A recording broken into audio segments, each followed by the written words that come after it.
Seorang anak laki-laki bernama Vasily diajari berburu oleh kakeknya. Kudanya diikat sebagai umpan. Kakek Vasily mengajarinya untuk tetap diam seperti batu agar tidak terdeteksi oleh serigala. Seolah diberi aba-aba, hewan itu menyerbu ke arah kuda. Vasily yang ketakutan diperintahkan untuk menarik pelatuknya. Dengan gemetar dia melakukan seperti yang diperintahkan. Adegan berganti ke tahun 1942 saat terjadi Perang Dunia Kedua. Nazi telah mengambil alih Eropa dan sekarang bergerak menuju Uni Soviet untuk menguasai kota Stalingrad. Namun kota Stalin dilindungi oleh tentara merah Rusia. Saat pertempuran semakin intens, pasukan cadangan dikirim untuk membantu tentara merah. Di antara para prajurit yang naik kereta adalah Vasily yang telah tumbuh dewasa dan menjadi tentara. Setelah perjalanan singkat, mereka menuju ke kapal untuk mencapai garis depan. Tetapi Jerman melepaskan tembakan dari pesawat, melukai separuh dari mereka bahkan sebelum mereka mendapat kesempatan untuk melawan.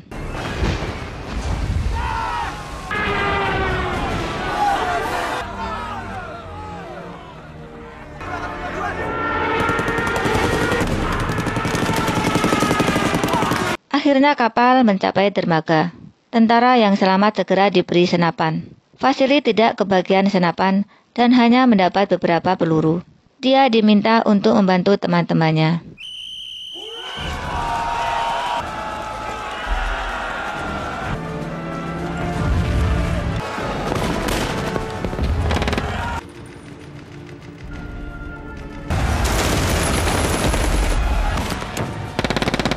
Dalam waktu singkat, medan pertempuran ditutupi oleh mayat tentara Rusia. Komisaris Danilov dari tentara Rusia bersembunyi di antara mayat berpura-pura mati. Danilov mengambil senapan dari tentara yang mati di dekatnya. Dia didekati oleh Vasily yang juga berpura-pura mati. Karena kemampuannya yang kurang, Danilov menyerahkan senapan itu kepada Vasily dan mulai menembak.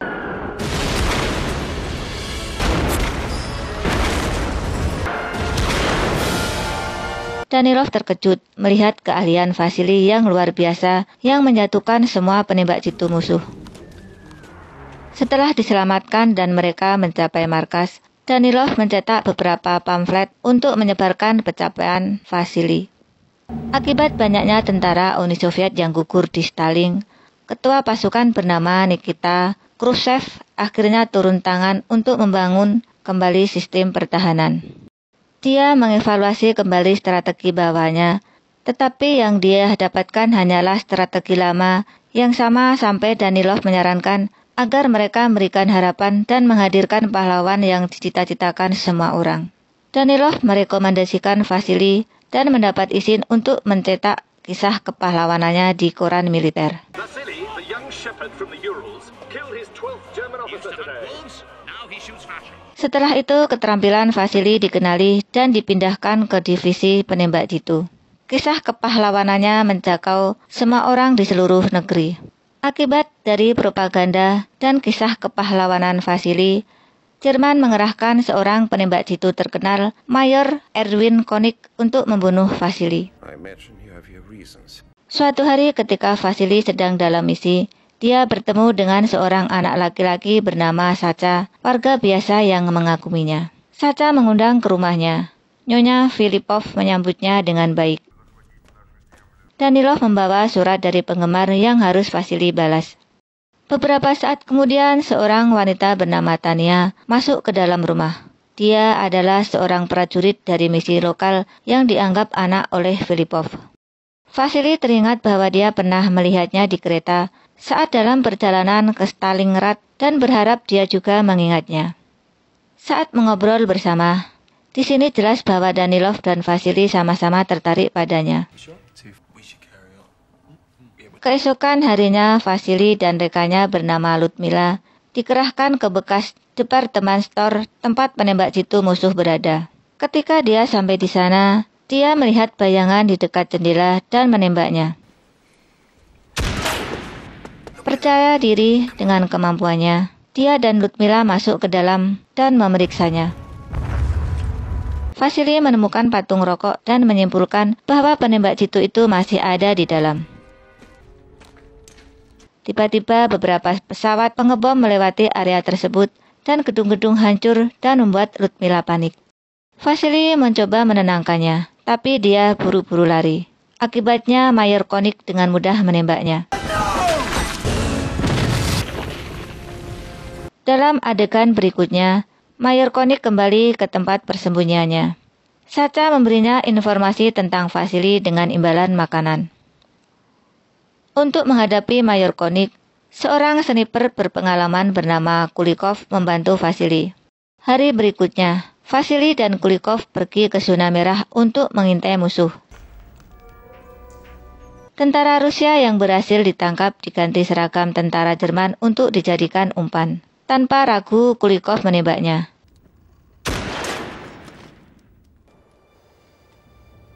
Kulikov yang diketahui lokasinya oleh Mayor Konik mengangkat helm sebagai umpan.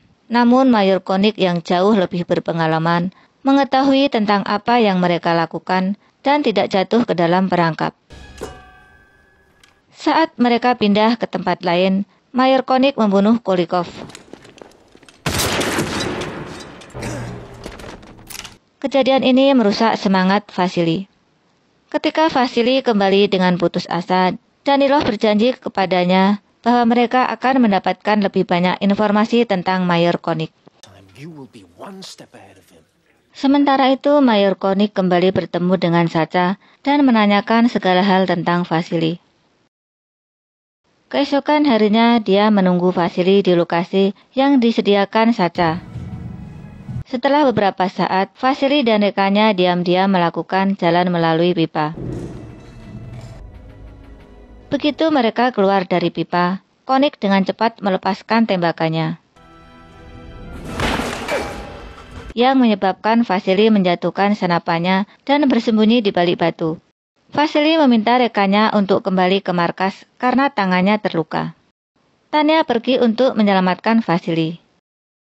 Di ujung pipa, Vasily terus-menerus berusaha mengambil senjatanya dengan bantuan pisau dan tali, tapi Konik tidak memberinya kesempatan.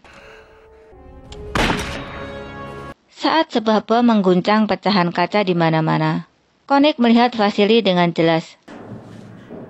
Tanya keluar melalui pipa, tapi Vasily menyuruhnya tetap di belakang. Vasily menunjukkan lokasi Konik dan menginstruksikan untuk memantulkan cahaya. Tanya secara efektif melakukan tugasnya. Vasily mengambil kesempatan untuk mengambil senjatanya dan berhasil menembak tangan Konik yang akhirnya kedua belah pihak mundur. Di malam harinya, Vasily dan Tanya merayakan kemenangan kecil bersama rekan lainnya. Keesokan harinya, Vasily memberitahu Danilov agar berhenti menulis tentang dirinya.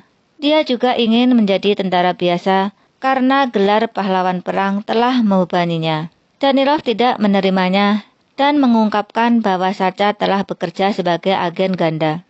Melalui anak itu, sekarang mereka tahu lokasi persis Mayor Konik berada dan Vasily ditugaskan untuk misi terakhir. Will she reconsider? Sasha, you're playing a very dangerous game. I want you to win. Dalam adegan berikutnya, Vasily berkamuflase dengan mayat yang tersisa di tanah. Saat menunggu Konik, dia tertidur dan melewatkan targetnya. Ketika tentara Jerman melewati tempat itu, Vasily pura-pura mati. Identitas penembak jitunya diambil.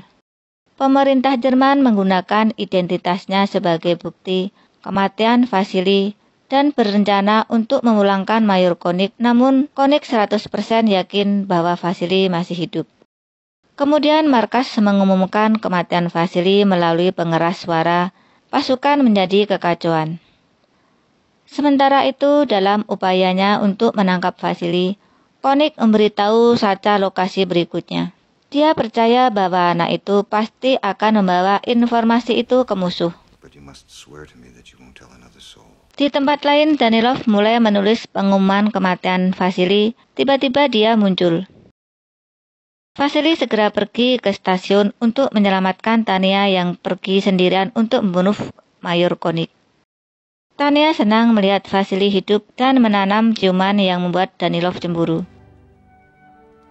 Danilov kembali ke markas dan menulis bahwa Vasily telah menjadi pengkhianat. Di tempat lain, Mayor Konik yang kini kepercayaannya telah hilang, membunuh Sacha dan menggantungnya. Tanya yang melihat itu sangat marah dan ingin membalas kematiannya, dan Vasily bersumpah untuk membunuh Konik demi dia. Tanya dikirim untuk mengevakuasi ibu Sacha. Danilov dan Tanya tidak tahu bagaimana menyampaikannya. Jadi mereka berbohong padanya bahwa Sacha telah bergabung dengan Jerman. Saat mereka mencoba naik ke perahu, sebuah bom meledak dan melukai Tanya. Di tempat lain, Danilov bertemu Vasily dan berbagi berita tragis kematian Tanya. Dengan penuh penyesalan, dia menyalahkan dirinya sendiri dan memutuskan untuk memberikan hidup dengan mengekspos dirinya ke Mayor Konik. Dengan cepat, Mayor Konik menembaknya. Don't do that! Mengira Vasily sudah mati, dia keluar dari persembunyiannya. Konik mendekat dengan hati-hati, mengharapkan kemenangan, tetapi terkejut ketika dia melihat Vasily menunggunya. Dia menerima nasibnya. Vasily menembaknya dan mati dalam pertemuan itu. Kemudian Vasily mengambil senapannya dan meletakkannya di samping tubuh tak bernyawa Danilov sebagai tanda hormat. 2 bulan kemudian, ketika Stalingrad telah bebas dari Jerman, Vasily menerima surat dari Tanya bahwa dia sedang memulihkan dirinya di rumah sakit. Ingin bertemu dengannya lagi. Dia mengunjungi alamat yang disebutkan dalam surat itu saat kita menyaksikan reuni yang menyentuh hati antara keduanya. Film berakhir. Terima kasih telah menonton, sampai jumpa di lain waktu. Salam.